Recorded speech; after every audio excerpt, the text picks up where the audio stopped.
Digital India की बात करने वाली सरकार अगर शिक्षण संस्थानों की दुर्दशा ही सुधार नहीं पाए तो ऐसे दावों को जनता के बीच करना बेकार होगा।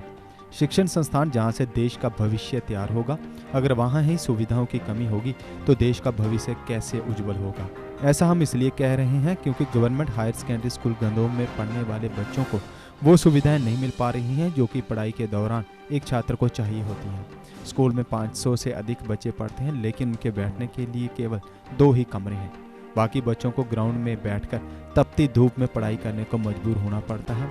8 से 10 किलोमीटर पैदल चलकर जहां बच्चे पढ़ाई करने आते हैं, लेकिन जहां उन्हें तो शौचालय की सुविधा भी नहीं मिल पाती है और ना ही बैठने के लिए कमरे, बेंच आदि चीजें मिलती हैं। छात्रों का कहना है कि पढ़ाई के दौरान उन्हें काफी परेशानी आती है क्योंकि खुले मैदान में तपती धूप में पढ़ना काफी मुश्किल होता है। वहीं अध्यापकों ने भी मीडिया के माध्यम से पेश आ रही समस्याओं को उजागर किया। स्थानीय लोगों ने भी अपना गुस्सा जाहिर करते हुए कहा कि अगर कुछ दिन के भीतर स्कूल को लेकर कोई बड़ा फैसला नहीं लिया गया तो वह कड़े कदम उठाने को मजबूर हो जाएंगे। मेरा नाम मुदस्सर अजीम है। मैं क्लास 11th में पढ़ता हूँ। हाई सेकेंडरी स्कूल गंदो बलेसा डोडा, जिसकी वजह से आज इस स्कूल में 2 कमरे हैं हाई सेकेंडरी स्कूल गंदो में और 525 प्लस जो हैं वो स्टूडेंट्स हैं। तो आप ही बताइए क्या 2 कमरों में 500 स्टूडेंट आ सकते हैं? तो इसलिए हमें बैठने की बहुत ज़्यादा कमी है और यहाँ बहुत दूर दराज से बच्चे आते हैं और जिसकी वजह से यहाँ स्कूल में बैठने की बहुत कमी है। और डिजिटल इंडिया कैसे डिजिटल इंडिया हम बना सकते हैं? हाई सेकेंडरी है, गुंदो की मेन हाई सेकेंडरी है सर। इसकी हालत देखो, यहाँ पे हमें बैठने की तक जगह नहीं है। हमें लगता है हम जैसे जेल में, स्कूल में नहीं है। यहाँ पे ये हालत है। सोचो सर दूसरे स्कूल में क्या हालत होगी। यहाँ बच्चे एक दूसरे के मतलब ऐसे बैठे हैं, बच्चे जैसे भीड़ें बैठी हैं। यहाँ पढ़ने का कोई सिस्टम ही नहीं है। तो हवा बच्चों ऑक्सीजन की ज़रूरत है, बच्चों को ऑक्सीजन तक नहीं है बच्चों को। बाकी तो अकोमोडेशन इतनी है ही नहीं सर इस कंट्री के अंदर।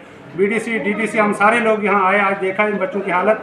हमें हॉस्पिटल की बिल्डिंग दीजिए इन बच्चों का। हमने कल के लिए प्रोटेस्ट रखा। हमें तमाम जितने भी पेरेंट्स हैं बच्चों के हम प्रोटेस्ट करेंगे वहाँ कल ऊपर एसडीएम साहब के ऑफिस के सामने, कॉम्प्लेक्स के सामने, कि इन बच्चों की इतनी बड़ी प्रॉब्लम है। पढ़ाई कहाँ, शिफ्ट कहाँ, और ये तो हाँ अकोमोडेशन है ही नहीं। 4 कमरे इनके पास है, वो एक तो वो भी अनसेफ ही है, बाकी तो है ही नहीं इनके पास कोई अकोमोडेशन की कोई प्रॉब्लम। बहुत बड़ी प्रॉब्लम है बच्चों की।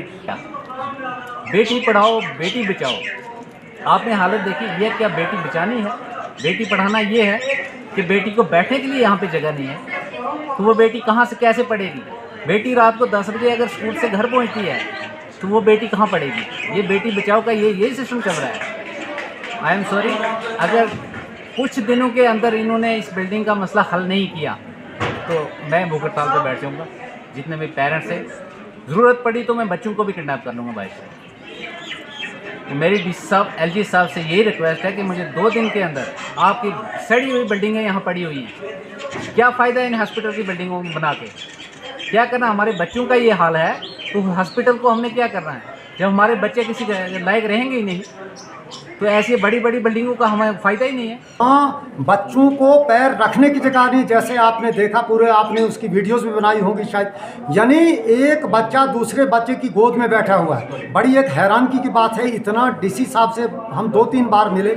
डीसी साहब ने हमें इंश्योर किया था बिल्कुल कि यहाँ हम जो ये पुराना हॉस्पिटल जो खाली हो गया है, इसकी जो बिल्डिंग है खाली पड़ी है बेकार बिल्कुल के कहते हैं कि उसको हम शिफ्ट करके लिए 1-2 साल के लिए, जब तक हाई सेकेंडरी के लिए कोई परमानेंट सोल्यूशन बिल्डिंग का कोई जगह का नहीं बनता तब तक देंगे।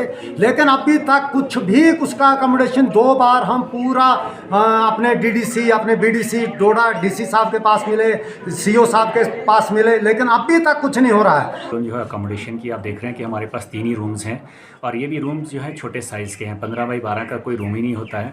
उसके बाद हमारे पास यहाँ टोटल एनरोलमेंट इस वक्त 550 के आसपास है और इतना प्रेशर है कि बाकी स्कूलों में थोड़ी सी कंपैरिजन में बच्चे प्रेफर करें यहाँ आना। और रोज़ मेरे पास यहाँ एक ही सुबह एक धरना लगा होता है कि हमारे बच्चों को यहाँ एडमिशन दी जाए, लेकिन जगह ना होने के कारण मैं कहाँ बिठाऊँ।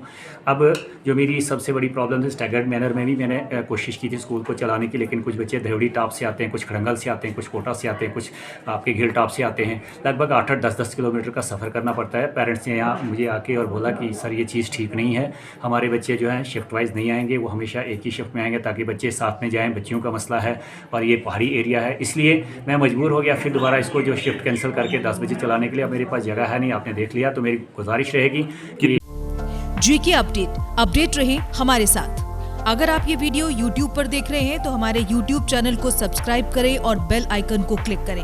अगर आप ये वीडियो Facebook पर देख रहे हैं तो हमारा Facebook पेज लाइक जरूर करें। For advertisement please contact 705-109-1811।